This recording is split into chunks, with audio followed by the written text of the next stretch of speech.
سلام، من سمرم. خوش اومدیم به سمر سیکرت تاچ. امروز میخوایم با همدیگه اونیگیری رایس بالز یا همون کوفته برنجی ژاپنی درست کنیم.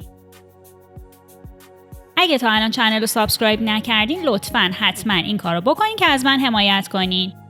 بریم مواد لازم رو ببینیم. مهمترین مسئله توی اونیگیری برنجشه که خب طبیعتاً بهتر از برنج ژاپنی استفاده بکنیم، ولی اگر که پیدا نکردیم میتونین از همین برنج ایرانی استفاده کنیم. منم دارم از برنج ایرانی استفاده میکنم که استفادهش رو ببینین و برای شما هم راحت تر باشه. برنجی که دارین خوب با آب سرد بشورینش، بعد با حدود 2 تا 2.5 برابر آب بدون نمک و روغن بذارین بپزه، ولی حواستون باشه اصلا نمیخوایم تعدیق بشه، ولی میخوایم حسابی کته باشه. یعنی هرچی کته تر و شفته تر و چسبونکی تر باشه برای کار ما بهتره.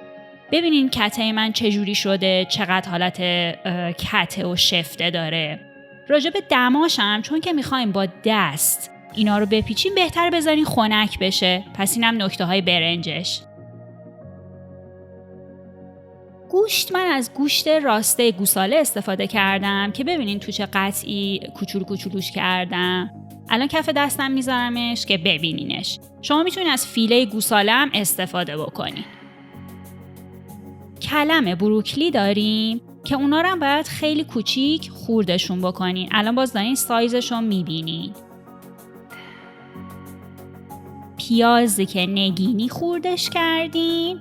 برای این رسیپی باید نگینی حتما خورد بشه. عسل داریم که برای سسمون لازمه. سویا سس داریم که حواستون باشه اگر نمک داره میزان نمک رسیپیتون رو حواستون باشه.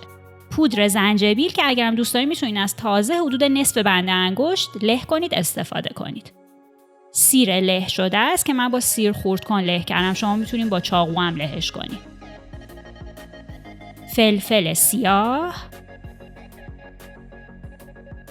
کنجد که هم برای داخل فیلینگمونه هم برای تزیین.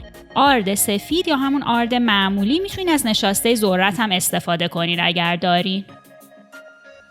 بریم که شروع کنیم. اول سسش رو درست کنیم. سویا سس رو داخل یک کاسه دیگه بریزین. عسل رو باهاش مخلوط کنین. بعد سیری که له کرده بودین اضافه کنین. بعد پودر زنجبیل یا زنجبیل تازه. با چنگال یا یه دونه ویسکر یا همزن اونو همینطوری همش بزنین. یه کوچولو طول میکشه تا مخلوط شه. بعد بذارینش کنار. بریم سراغ گوشتا. گوشتا رو با یه مقدار روغن داخل مایتابه داغ بریزین، تفتشون بدین. وقتی که قشنگ تفت خورد میتونین بهشون فلفل هم اضافه کنین، ولی نمک نیاز نداره اگه سویا سستون شوره. از مایتابه خارجش کنین، تو همون مایتابه روغن و پیازتون رو بریزین. میخوایم عصاره گوشتا بره به پیازا قشنگ، یعنی یه کوچولو آب بریزین که نسوزه، همش بزنین. بعد که تفت دادین بروکلیا رو بهش اضافه کنین، باز یه کوچولو اونو تفت بدین. بعد اون سوسی بود سویا سس که درست کرده بودیم بهش اضافه کنین. زیر حرارت رو کم کنین چون سستون عسل داره نسوزه. بعد گوشتا رو دوباره بهش اضافه کنین و همش بزنین. اینجا باید آرد با آب سرد یه مقدار قاطی کنین اضافه کنین برای قوام اومدن و غلیظ شدنش، چون اصلا نمیخوایم این سس آبکی باشه. آخر سر که غلیظ شد زیرشو خاموش کنین، کنجد اضافه کنین. بعدم همش بزنین. ببینین غلظت سسی که من درست کردم چجوریه، باید همین طوری باشه. بریم برای پیچیدنش. اینجا یه مقدار ممکنه یکی دوتای اول براتون سخت باشه، باید امتحان کنین، تمرین کنین. من یک کیسه فریزر رو نصف کردم، گذاشتم روی کاسه.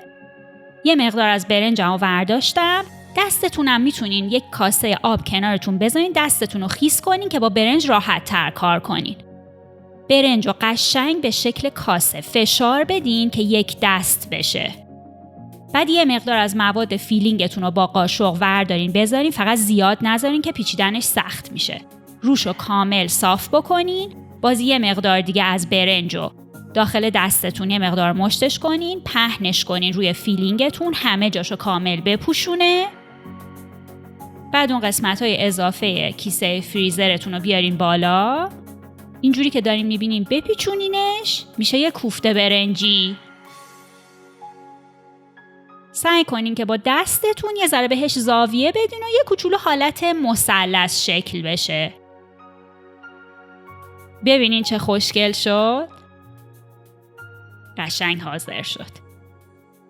بعد بذارینش توی ماهیتابه‌ای که با براش کفشو چرب کردین.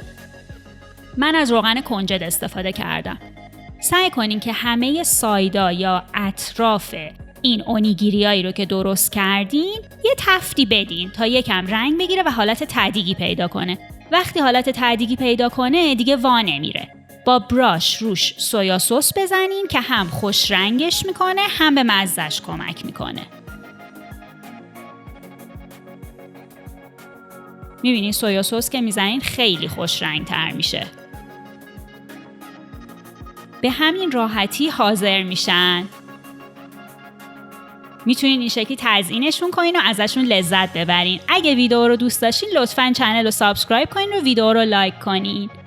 من با چاپستیک یه دونه از این اونیگیری ها رو براتون باز میکنم تا ببینین چقدر خوشگله، چقدر بامزه است و میتونه یه شام یا ناهار متفاوت باشه براتون.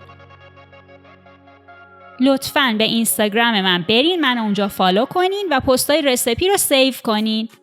مواد لازممون رو اینجا دارین میبینین. ترجمه فارسیش هم مثل همیشه تو توضیحات براتون گذاشتم. مرسی که ویدیو رو نگاه کردین. امیدوارم درست کنین و لذت ببرین. 2 ویدیوی پیشنهادی منو یادتون نره و تا ویدیوی بعدی خدا نگهدار.